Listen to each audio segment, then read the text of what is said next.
David Miller had always believed he could outrun time and conquer everything: money, prestige, success. But at 42, sitting alone in his office on the 34th floor of Madison Avenue, surrounded by piles of reports, spreadsheets, and unanswered emails, he felt something no financial triumph could ever buy: emptiness. The clock seemed to mock him. Every passing second reminded him that the life he was rushing to achieve was slipping away, and that maybe he was losing what truly mattered: health, family, moments that would never return. This feeling was familiar to thousands like him, men and women who had reached status, earned money, built careers, and yet felt the weight of life slipping through their fingers. David looked out the window. New York was waking up in a hurry. Honking taxis, subway crowds spilling onto streets, neon signs promising instant success. But all he saw was his own reflection, a polished man with a lost look, a face he barely recognized anymore. He remembered his youth, the sparkle in his eyes when dreaming big, but now every meeting, every negotiation drained him. He had chased success so relentlessly that he barely remembered what it felt like to be at peace, to be calm, or even genuinely happy. The phone vibrated. It was Laura, his ex-wife. "David, Ethan asked if you're coming to his recital tomorrow. He was sad you hadn't confirmed." A knot tightened in his stomach. Ethan, his 9-year-old son, sweet and curious, deserved more than broken promises and postponed visits.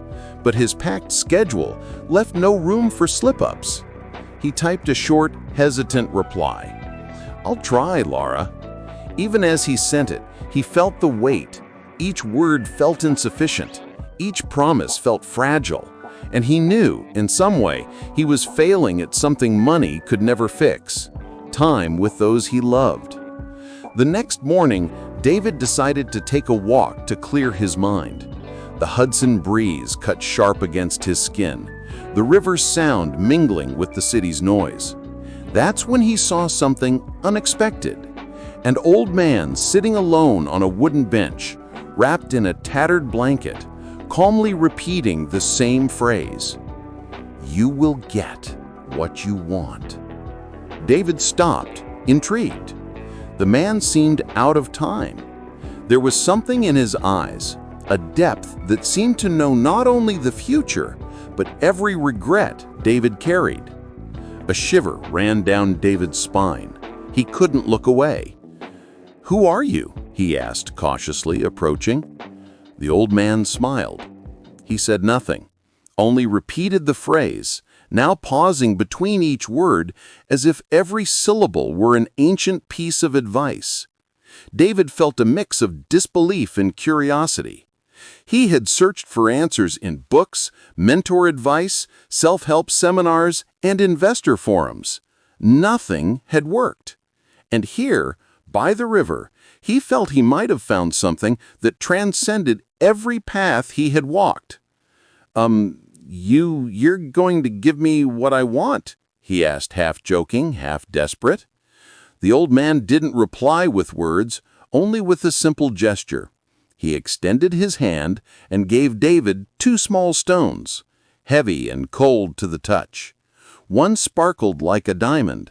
The other reflected a soft glow, like a pearl. "What are these?" David asked, holding the stones with fascination and suspicion. "The diamond is time," the old man said firmly. "The most valuable stone in the world, if used wisely." "And the pearl?" "Patience, the virtue that sustains all dreams when time seems to fail." This is going to make me rich and famous?" David laughed nervously. The old man shook his head slowly. "No, it will make you realize what you already have and what you still need to learn to protect." The words hit him like a silent punch. He felt the truth in them, even without fully understanding. Every rushed minute, every neglected relationship, Every wasted opportunity, everything seemed to converge in that moment, that morning by the Hudson. David accepted the stones, feeling a strange mix of hope and fear.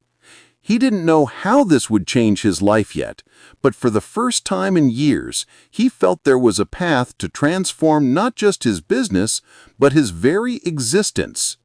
As he walked back to the office, the sun began to break through the mist over the river. And for the first time in a long time, David paused to breathe in the moment, aware that every step, every choice, every second now carried real weight and real potential for change. He didn't know it yet, but at that moment, a new journey had begun. A journey that would demand not speed, but wisdom. Not blind ambition, but patience. Not just external achievements, but inner reconciliation. And the question echoing in his mind, and that the audience would carry with them, was clear. Can I finally learn to win what truly matters? If you feel like you're running against time and losing what matters, subscribe to the channel and follow this story to learn how to transform your life with patience and focus. The day started gray, as if New York were still shaking off the morning chill. David Miller crossed the Brooklyn Bridge, watching the buildings reflect the dim light of dawn. Each reflection seemed to show a different version of himself, some younger, some older, all chasing something he could barely define. In the car, the city roared outside, horns, sirens, hurried footsteps. But in the back seat of his mind, there was an uncomfortable silence, an echo of the old man's words. The diamond is time. The pearl is patience.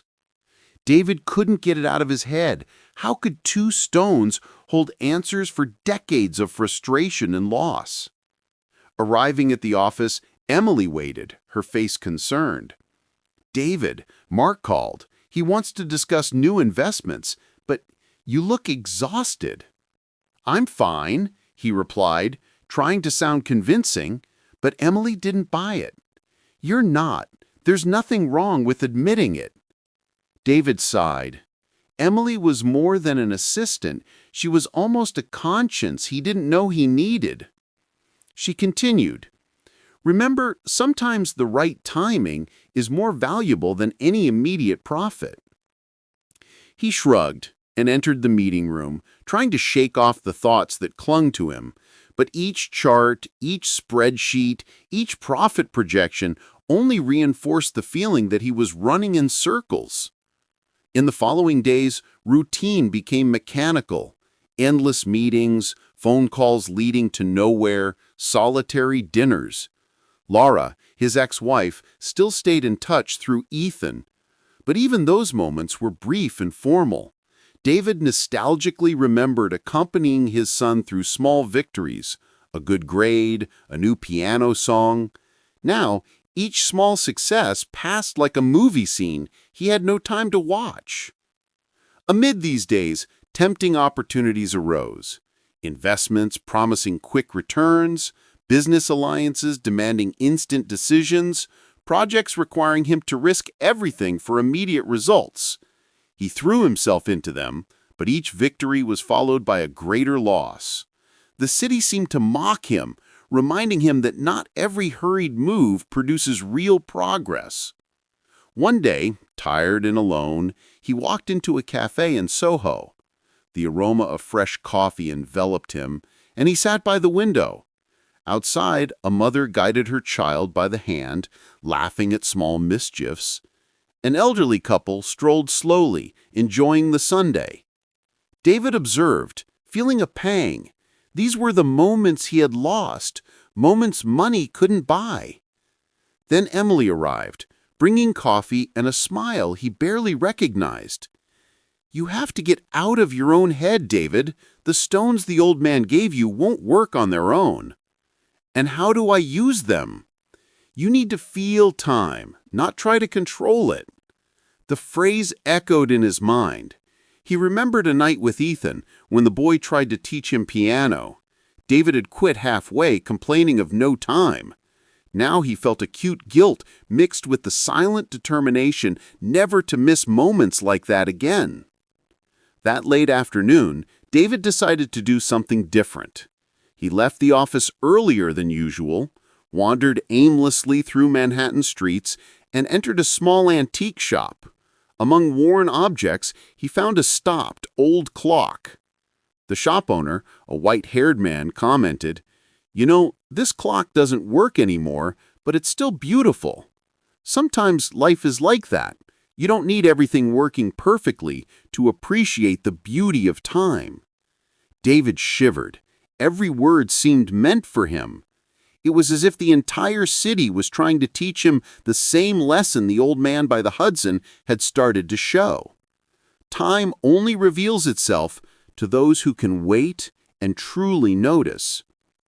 That same week, he met with Mark, his longtime friend and business partner.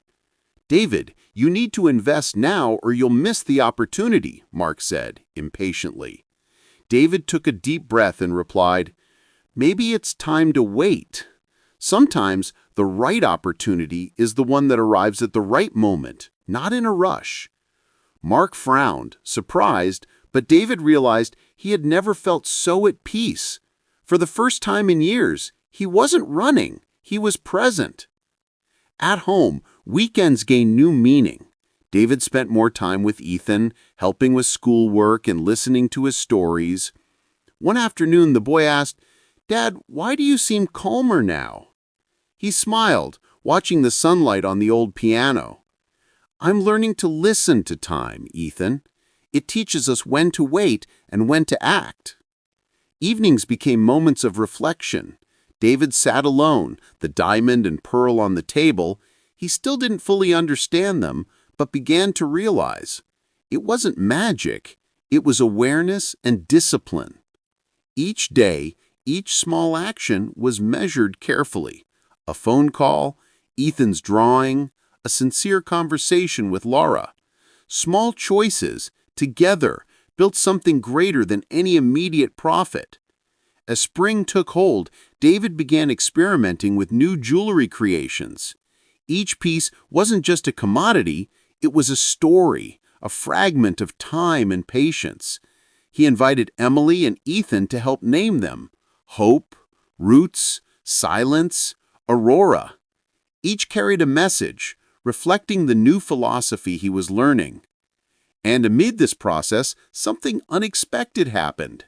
He met Laura in a cafe, and for the first time in a long while, they talked without tension, just sincerity. "You've changed, David," she said, noticing the new light in his eyes.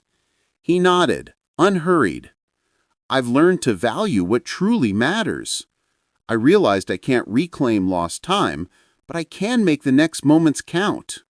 Spring was slowly advancing, but for David Miller, the feeling of urgency lingered. Despite his recent efforts to slow down, business still demanded quick decisions and risky investments. Every mistake seemed to multiply, and every delay undermined the confidence he was trying to rebuild. The days became a sequence of frustrating meetings, endless phone calls, and sleepless nights. Miller Fine Crafts hadn't recovered yet. Investors hesitated, clients disappeared, and key employees sought other opportunities. Emily, ever observant, noticed the tension David still carried. "You seem calmer, but something's still off," she said one afternoon while organizing the new jewelry line. David sighed. "I'm trying, Emily, but sometimes it feels like no matter how hard I try, everything falls apart." "Maybe it's time to focus on what's truly under your control," she replied. "Not everything we want needs to be rushed." Her words echoed in his mind, reminding him of the old man by the Hudson. Those two stones, the diamond and the pearl, still rested on his apartment table, shining with a subtle, almost silent light. David didn't know if they were just objects or symbols, but something inside him knew they carried a lesson yet to be fully learned. One rainy morning, Unable to bear the confinement of the office, David walked along the Hudson, the river reflecting the gray, wet city. And there, as if time had waited for him, the old man was sitting on the same bench. Even after all these years, nothing seemed to have changed. The tattered blanket, the calm gaze, hands resting on his cane. David stopped a few feet away, his heart racing. I thought I'd never see you again." The old man smiled, as if he had been expecting this moment. "Time never leaves, David. You change." David sat down, rain lightly falling on his shoulders. "I tried. I ran. I fought. I did everything. But I still feel like I lost more than I gained." The old man tilted his head and asked, "And what have you learned from it?" The question hit David deeply. He remembered his failures, his losses, the nights he left Ethan alone to close a deal. I don't know," he murmured, his voice choked. "Not knowing is the beginning of learning," the old man said. "You're looking outward, but the answer lies within." David opened his hand and showed the stones. "The diamond and the pearl. They were supposed to help me succeed, right?" "No," said the old man patiently. "They've always been symbols. The diamond is the time you must value. The pearl is the patience you must cultivate. But no one can give them to you. You must learn to extract wisdom from them yourself." David felt the weight of those words, as if every mistake and loss had been placed before him, reflected in the stone surfaces. He finally understood. The hurry that consumed him had blinded him to what really mattered. "What if it's too late?" he asked, almost breathless. "For time, it's never too late. It waits. You need to learn to wait with yourself." The old man extended his hand. "Leave the stones with me for now. They've served their purpose." Reluctantly, David handed them over. The old man tucked the stones into his coat pocket and slowly disappeared into the mist rising from the Hudson. David remained seated, feeling a strange mix of loss and relief. The following weeks became a period of introspection. He stopped running, let emails pile up, avoided impulsive decisions, and began observing the world around him. People, conversations, the rhythm of the city. Every detail now seemed to carry lessons that once had gone unnoticed. One day, in the same cafe where he used to reflect, he watched two young women arguing over a risky investment. "If we don't act now, we'll lose everything," one said. David smiled inwardly. They didn't yet realize the right time isn't the fastest, it's the most conscious. At home, he spent more time with Ethan. Together they drew, played, and talked. Each moment became meaningful, each interaction a lesson. He realized patience and attention were more valuable than any immediate financial gain. David began creating new jewelry in his small apartment workshop. These weren't just luxury pieces, they were stories. Each diamond, each pearl, every detail carried time and patience. Emily helped with organization, Ethan gave names to the creations, and Lara occasionally joined to discuss the meaning behind each piece. What was once rushed became methodical. What was once shallow became mindfulness. For the first time, David felt a kind of energy that didn't rely on money or approval, the feeling of creating something true and lasting.